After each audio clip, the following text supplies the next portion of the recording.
이 시간 욥기 8장 1절에서 7절입니다. 구약 성경 768면에 있습니다. 욥기 8장 1절에서 7절입니다.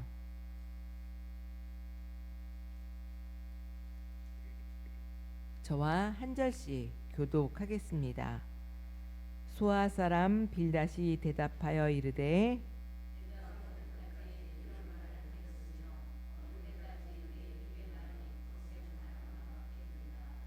하나님이 어찌 정의를 굽게 하시겠으며 전능하신 이가 어찌 공의를 굽게 하시겠는가.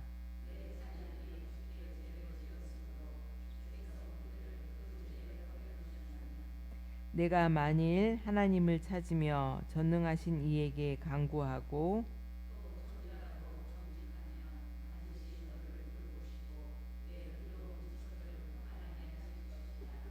함께 읽겠습니다. 내 시작은 미약하으나 내 나중은 심히 창대하리라. 아멘. 네, 욥의 친구들은 이 욥의 원망과 탄식을 듣고 매우 놀랐을 것입니다. 이제까지 그들이 알고 있던 욥의 모습과는 전혀 다른 모습이었기 때문입니다. 한결같이 경건하고 언행이 단정했던 욥이 자신의 억울함을 주장하며 울부짖는 모습이 마치 신앙을 버리고 무너지는 것처럼 보였던 것입니다. 그래서 빌닷은 단호하게 욥을 꾸짖으려 합니다. 빌닷은 욥의 말에 분노를 느꼈습니다. 그가 보기에 이 욥의 고난은 그의 죄 때문이 분명한데 욥이 자신에게는 죄가 없음에도 하나님이 자신을 까닭없이 괴롭힌다고 계속 원망했기 때문입니다. 빌닷이 생각하기에 욥은 뻔뻔할 뿐만 아니라 불경하기 그지 없어 보였습니다. 그래서 욥이 더 이상 항변하지 못하게 할 심산으로 단호하게 말했습니다. 2절 말씀입니다. 내가 어느 때까지 이런 말을 하겠으며 어느 때까지 내 입의 말이 거센 바람과 같겠는가. 말도 안 되는 무죄 주장과 하나님을 향한 불경한 말을 더는 입에 담지 말라는 그런 꾸짖음입니다. 욥의 주장대로라면 하나님이 정의롭지 않으시다는 뜻인데 그게 말이 되느냐고 몰아붙였습니다. 거기에서 그치지 않고 욥의 가슴에 비수를 꽂았습니다. 네 자식들이 죽은 것은 그들의 지은 죄 때문이다. 죄를 지었기 때문에 죽은 것이다. 철천지 원수에게나 할 법한 그런 독설을 이 빌닷은 친구에게 쏟아 부었습니다. 왜 이렇게 잔인한 말을 했습니까? 오만하고 불경한 욥을 꺾어 고분고분하게 만들기 위해서였습니다. 자기가 옳다고 믿는 바를 욥도 인정하고 따르기를 원했기 때문입니다. 믿음이 좋다고 하는 사람이 다른 사람에게 깊은 상처를 주는 경우를 우리는 종종 보게 됩니다.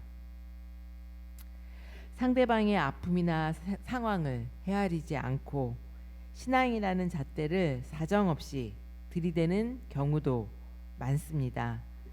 판단과 정죄의 언어는 우리의 것이 아닙니다.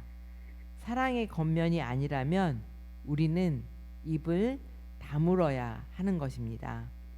이 잔인한 말로 욥을 궁지에 몰아붙인 이 빌닷은 이제 어조를 바꾸어서 회유하기 시작합니다. 하나님을 향한 원망을 그치고 하나님께 간구하고 죄에서 돌이키면 하나님이 그를 돌아보시고 평강을 주실 것이라고 공고합니다. 시작은 미약했지만 나중은 심히 창대하리라는 희망찬 메시지까지 선포를 합니다.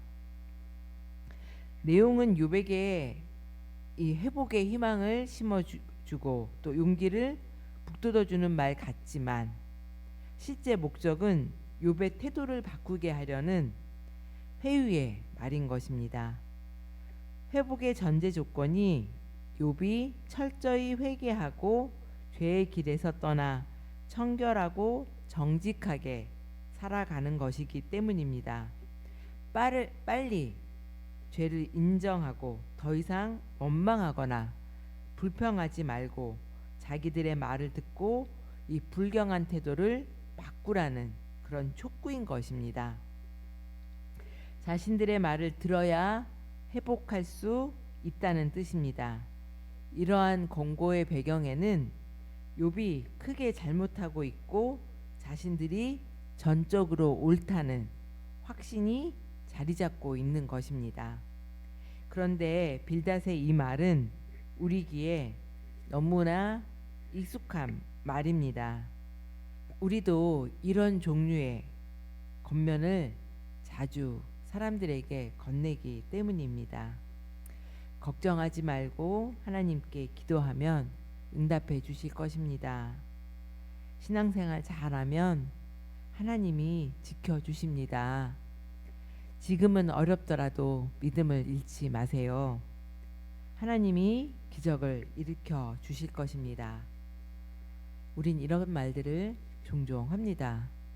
물론 모두 맞는 말이지만 상대방의 상황과 마음을 헤아리지 않은 채 이렇게 권면하는 것은 공허한 가르침이나 훈계가 될 수 있습니다. 신앙생활을 열심히 하는 사람일수록 경건하게 살려고 노력하는 사람일수록 다른 사람을 판단하고 정죄하고 훈계하는 태도를 보이기 쉽습니다. 성경 지식이 많으면 사람들을 가르치고 고치려 하기 쉽습니다. 엄정한 잣대는 다른 사람이 아니라 사실은 내 자신을 향해야 하는 것입니다. 우리의 권면이나 훈계가 누군가를 무너뜨리는 무기가 되지 않도록 우리는 늘 신중해야 합니다. 이 빌닷은 잘못된 확신을 가지고 다른 사람을 판단하고 정죄하는 이 오만한 태도를 보였습니다. 우리의 온전하지 못한 지식이 다른 사람을 죽이는 칼이 될 수 있다는 것을 우리는 잊지 말아야 합니다. 그래서 우리는 은혜 받은 자로서 다른 사람들에게 하나님의 은혜로 다가가 그런 그들을 품어주는 그런 성도님들 되시기를 축복합니다. 아멘. 기도하시겠습니다. 의로우시고 공의로우신 하나님 아버지, 오늘 새벽에도 주님의 말씀 앞에 서게 하시고 이 욥기의 말씀을 통하여 우리의 삶을 돌아보게 하시니 감사드립니다.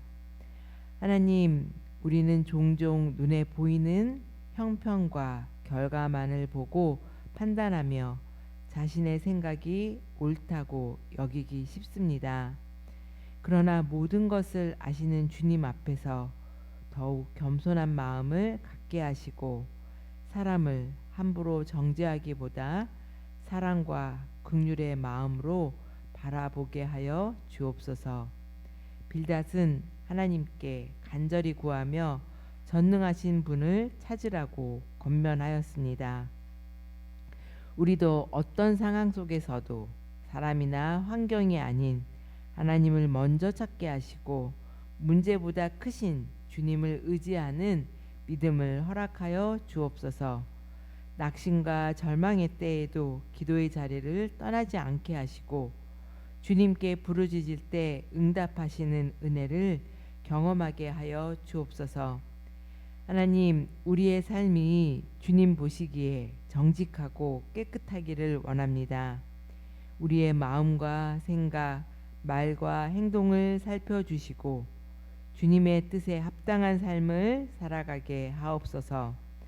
날마다 말씀과 기도로 자신을 돌아보며 거룩함을 이루어가게 하여 주옵소서. 또한 내 시작은 미약하였으나 내 나중은 심히 창대하리라 하신 말씀을 기억하게 하시고 현재의 작은 모습 때문에 낙심하지 않게 하여 주옵소서. 하나님께서 시작하신 일을 끝까지 이루실 것을 믿으며 믿음으로 인내하고 소망 가운데 전진하게 하여 주옵소서. 우리 교회와 우리 성도님들의 가정과 생업 위에도 주님의 은혜를 더하여 주시고 작은 순종과 헌신을 통해 하나님께서 풍성한 열매를 맺게 하여 주옵소서. 연약한 자에게 힘을 주시고 병든 자에게 치유를 허락하시며 기도하는 모든 제목 위에 선하신 뜻을 이루어 주옵소서. 이 새벽에 받은 말씀을 마음 깊이 간직한 채 오늘 하루도 주님과 동행하게 하시고 우리의 삶을 통하여 하나님께 영광 돌리게 하여 주시옵소서. 예수님의 이름으로 기도드립니다. 아멘.